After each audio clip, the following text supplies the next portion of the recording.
Hey guys, welcome back to my read along channel. Excuse me, sorry. This is The Bed and Breakfast Star by Jacqueline Wilson. This is all Jacqueline Wilson's own work. I'm just reading it for entertainment or pleasure. Today I'm going to read the next chapter, which is quite short. So I might try and read the next one as well, but that's also quite long. So we'll see how we get on for time. So without further ado, this is Jacqueline Wilson, The Bed and Breakfast Star. The next chapter is called Sweets for Treats.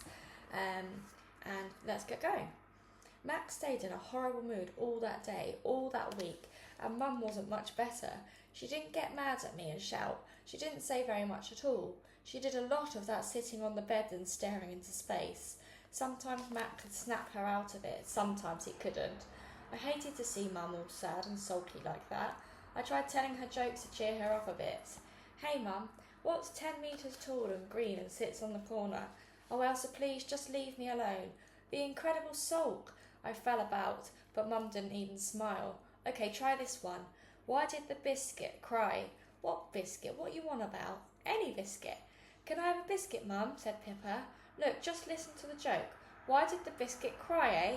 Because his mother was away for too long. I paused. Nobody reacted. Don't you get it? Just give it a rest, Elsa, please, Mum said, and she lay back on her bed and buried her head under the pillow. I stared at Mum worriedly. I so badly wanted her to cheer up. Mum! I went over to her and shook her arm. Leave her be, said Mac. I took no notice. Mum, what happened to the lady who slept with her head under the pillow? Mum groaned. When she woke up, she found the fairies had taken all her teeth out. Mum didn't twitch. Elsa, I'm telling you, leave her alone, Mac growled. I tried one more time. Are you going to sleep, Mum? Listen, what happened to the lady who dreamed she was eating a huge great marshmallow? Can I have a marshmallow, said Pippa. When she woke up, her pillow had disappeared. Mum didn't move, but Mac did. I'm warning you, Elsa, just one more of your stupid jokes and you're for it. Dad, can I have some biscuits for some sweets or something? I'm hungry, Pippa whined. Okay. Mac fumbled in his pocket for change. Take her down to that shop on the corner, Elsa. Here. What do Eskimos use for money? Ice lolly. I thought I told you. No more jokes. Okay. I grabbed Pippa and scooted out of the room.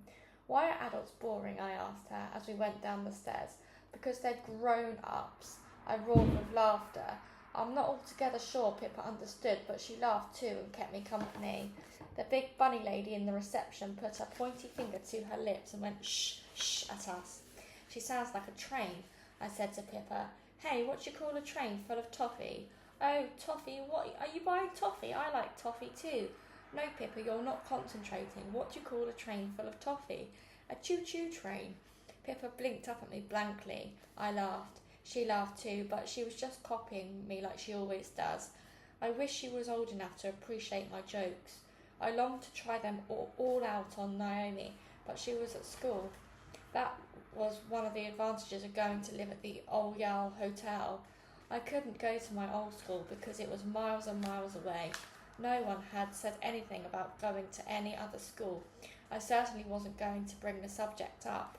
I took hold of Pippa's hand and we went out of the hotel and down the road to where there was one of the shops selling sweets and ciggies and papers and videos, all the things you need.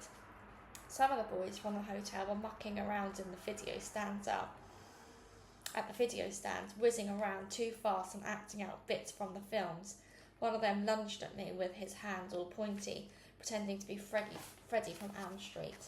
Ooh, I'm so frightened, I said, sighing heavily. What are you lot doing here anyway? Are you bunking off from school? They shuffled a bit, so I was obviously right. Don't you tell on us or you'll get it, see? Said another, trying to act dead tough. Don't worry, I don't tell tales, I said, looking witheringly at the funny-faced boy who had told on me. He shuffled a bit more, his face going red. Yeah, well, I didn't think your dad would get mad at you like that, he said quickly. He's not my dad, he's just my mum's bloke, that's all. Did he hit you? We heard you yelling. You'd yell if he was laying into you. Here, have this, said the funny-faced boy, and he handed me this big black magic marker pen, the one I'd used to correct his spelling to write the truly worst word ever. Hey, you giving this to me? I said. Yeah, if you want. Yeah, bet I want. You bet I won't. My black belt tips run out. Hey, what goes black and white, black and white, black and white? He said, looking blank. But one of his mates spoilt it. A nun rolling down a hill, he said, grinning. That's an old joke. Okay. What's black and white and goes ha ha? I paused this time.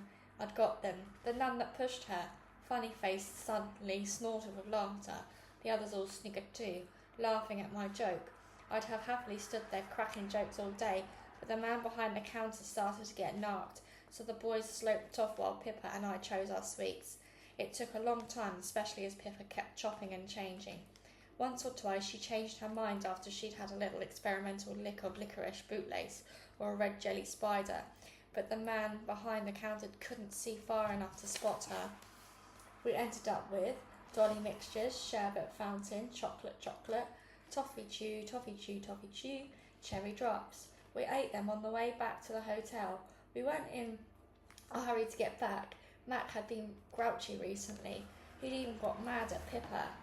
I meant to save a chocolate bar for Naomi and a toffee chew or two for her brothers, but I seemed to get ever so hungry somehow, and by the time Naomi got back from school, there were just a few dolly mixtures left, and they were a bit dusty and sticky because Pippa had been feeding them to Baby Pillow half the afternoon. Never mind, I'll give them a little wash under the tap, said Naomi, going to the ladies. She and I scrunched up together on the windowsill, feet propped on the basin, and we read the worst bits of her cursed werewolf book and got the giggles. My Pippa and her Nicky and Neil and Nathan kept plaguing us, so we filled the other basins with the water and hauled them up so they could have a little paddle. They were only meant to dangle their feet. They dangled quite a bit more. I was scared I'd get into trouble with Mum and Mac for getting Pippa soaked, but luckily Mum didn't notice, and Mac had gone out for a takeaway and taken Hank with him. Hank loves to go anywhere with Mac. He's a really weird baby. He thinks his dad is great. I think Mac is great too, a great big hairy warthog. Pippa and Nicky and Neil and Nathan weren't the only ones who got soaked when they went paddling in the basins. The floor, the ladies, turned into a sort of sea too. Naomi and I tried to mop it up a bit, but we only had a loo paper to do it with, so we weren't really successful. Mrs. Hoover had to mop it up properly, and she wasn't very pleased. I felt bad about it, so the next day Pippa and I helped with her hoovering. I got lumbered with Hank as well, but I tried hard not to get him to flick a duster. He seemed determined to use it as a cuddle blanket, but Mrs. Hoover didn't mind. Oh, what a little sweetie, bless him, she cooed. Have you got some sweeties? Pippa asked hopefully. You're just like my little granddaughter, pet, always on her nan for sweeties. Here you are then. Mrs. Hoover gave us a fruit drop. Hank had to make do with chewing his duster because he might swallow the fruit drop whole and choke. Yum, yum, I've got an orange. I nearly like them best. I like the red bestest of all, said Pippa hopefully. I tutted at her, but Mrs. Hoover tittered. You're a greedy little madam, she said, hanging over a raspberry drop too. What do you say, Pippa, eh? I said. Thank you ever so much, Mrs. Hoover. You what? Said Mrs. Hoover, because Mrs. Hoover wasn't her real name at all. It was just our name for her. Her real name was Mrs. Macpherson, but I didn't like calling her that because it reminded me too much of my Mac person, my least favourite person of all time. He'd given me another smack because Pippa and I were playing hunt at the magic marble in our room, and I'd hidden it under the rug covering the torn part of the carpet. How was I to know that Mac would burst back from the betting shop and stomp across the rug and skid on the marble and go flying? I couldn't help laughing. He really did look hilarious, especially when he landed bonk on his bum. I'll teach you not to laugh at me, he said, scrabbling up. He did his best, but I've had the last laugh. I sloped off into the ladies all by myself and had a little fun with my new magic marker pen. And then she's written on the walls, so why is the big twitty Scottish Burke in his room 608 like a slip resident shoe? Because they've got pimples on their bottoms. The big twitty Scottish Burke in his room 608 lost his job through illness. His boss got sick of him. What happened when the big twitty Scottish Burke in room 608 had a brain transplant? The brain rejected him. Why does the big twitty Scottish Burke in room 608 walk around with 2 black ears on top of his head? Because he thinks he's Mackie Mouse. Mega feast for lunch. I soon got into a Royal Hotel routine. I always woke up early. I'd scrunch up in bed with my torch and my joke books and wise up on a few more wisecracks. I'd tell the jokes over and over until I had them off by heart. I'd often roll around laughing myself. Sometimes I shook the bed so much, Pippa woke up wondering if she was in the middle of an earthquake. If I caused earthquakes, Pippa was liable to cause her own natural disasters. By the way, guys, I think I said the chapter name, but we are on the next chapter. I'm so sorry. This is Mega Feast for Lunch. That is the chapter name. Sorry. And that is on page 89. So sorry. I'm going to continue reading now.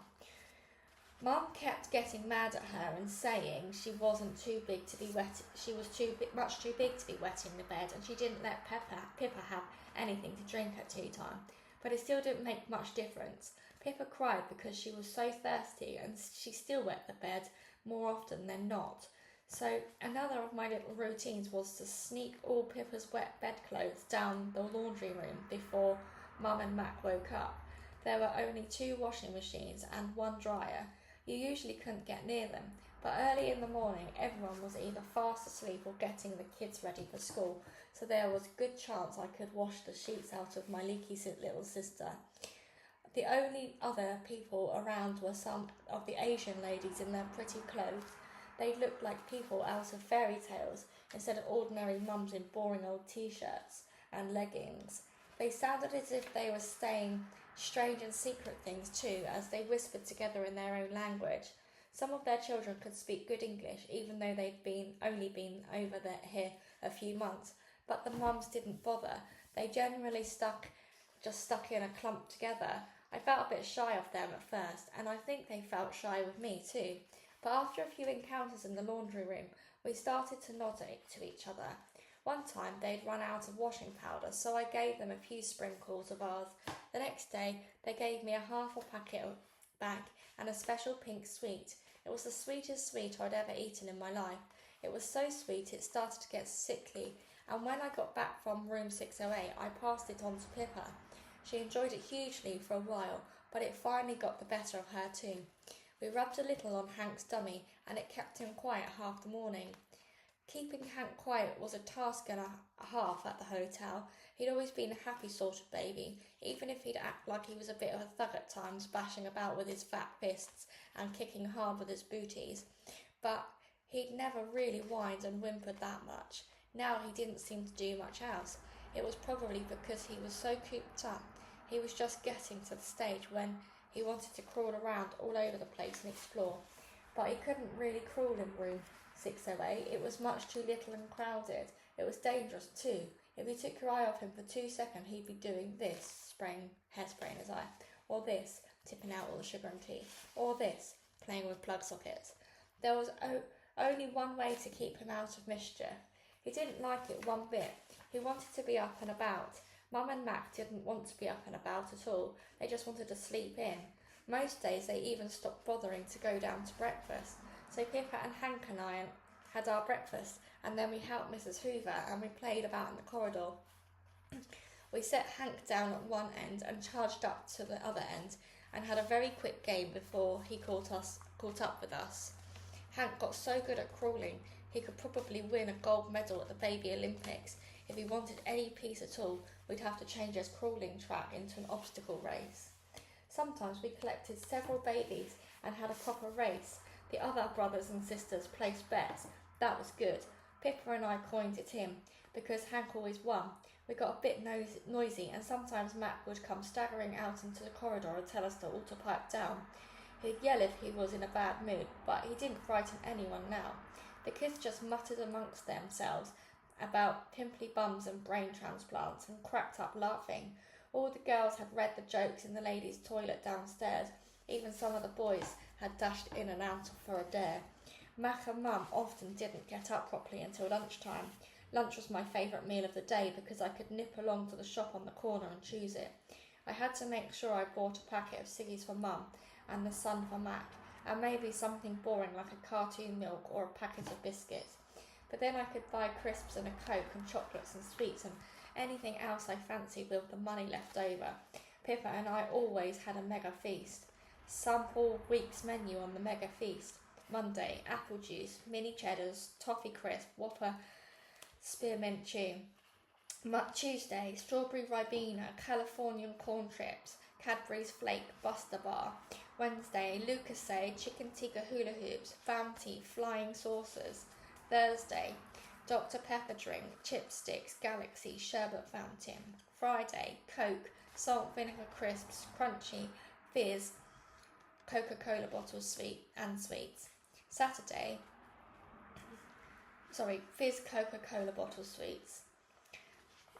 Saturday, strawberry break time, milk, pork scratchings, picnic, jolly beads. Sunday, lilt, skips, chili flavour, fruit and nut chocolate, giant bootlace.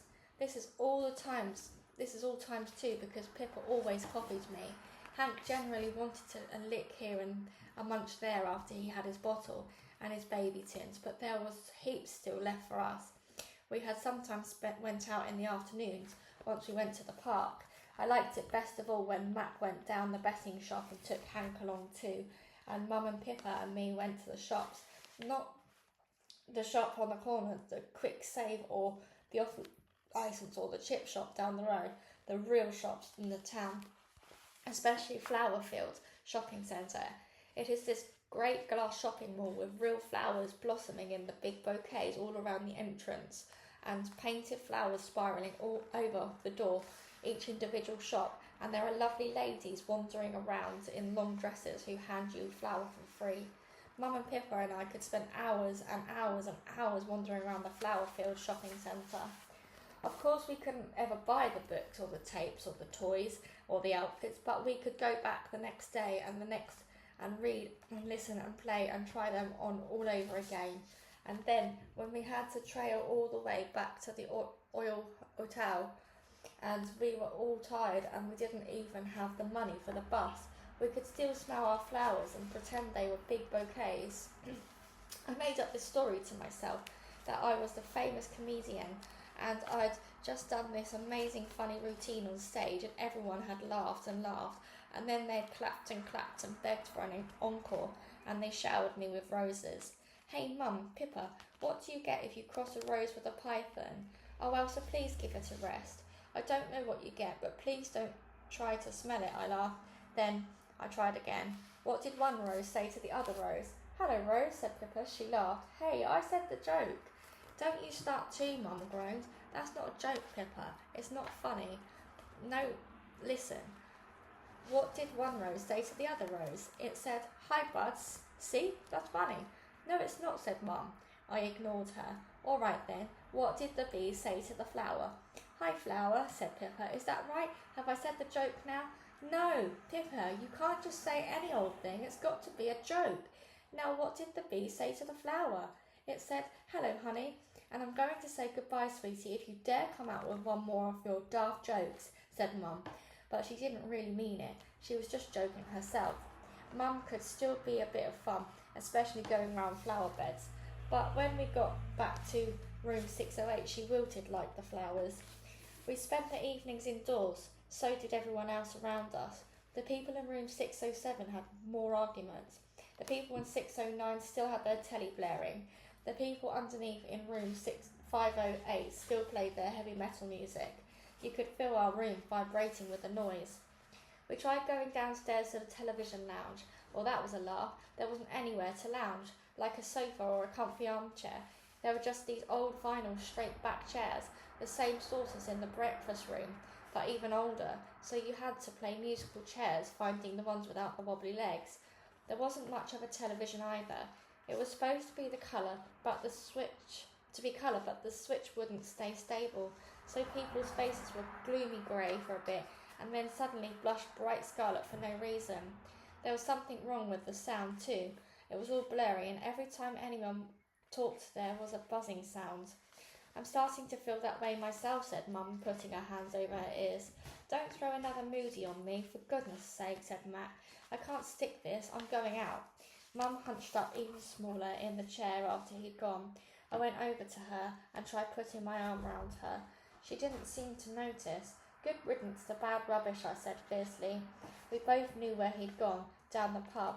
He'd drink all our money, and then he'd try to scrounge from some mates, and then he'd come staggering back and be all stupid and snore all night. And in the morning he'd have such a sore head he'd snap up at the least thing. I got 10 out of 10 for an accurate prediction, but by the afternoon he was acting sorry.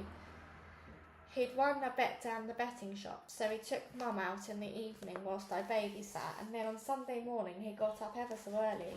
I heard him go out and out before anyone else was awake. I couldn't help hoping he was maybe doing a runner, but he came back at 10 o'clock, staggering again, but this time it was because he was carrying a television. I got it for a £5 at the car boot sale, he said triumphantly. There, now we don't have to sit in that stupid lounge. We can watch our own telly. Great, eh? It wasn't a colour television, it was just a little old black and white portable set. It took ages to retune it when you changed the channels, and you, of course, couldn't get Sky, but it was our own television. We could put the sound up loud, and you could hardly hear the arguments in 607. And if we tuned into the same programme as the people in 609, it was like we were listening in stereo. Mum didn't get so droopy now. She had the television to watch. She switched on soon as she woke up, and it was still long after I settled down to sleep. I liked to listen to it as I snuggled under the covers, but sometimes I put my head right down under my duvet and put my hands hard over my ears so they made their own odd roaring noise, and then I switched on this tiny private little television in my own head. It was much better than the real thing, because I could make up all my own TV programmes. I was the lady on breakfast television viewing people in my bedroom, and I was in all the soaps, and I won all the quizzes and gladiators, and I was in Blue Peter, and I was in lots of films. And best of all, I had my very own comedy show, and it was all a huge success. And that is where we're going to stop, guys. So we're on page 105, and the next chapter will be One Slurpy Square of Yorkie Bar. So thank you again for listening. Until the next time, guys. Goodbye.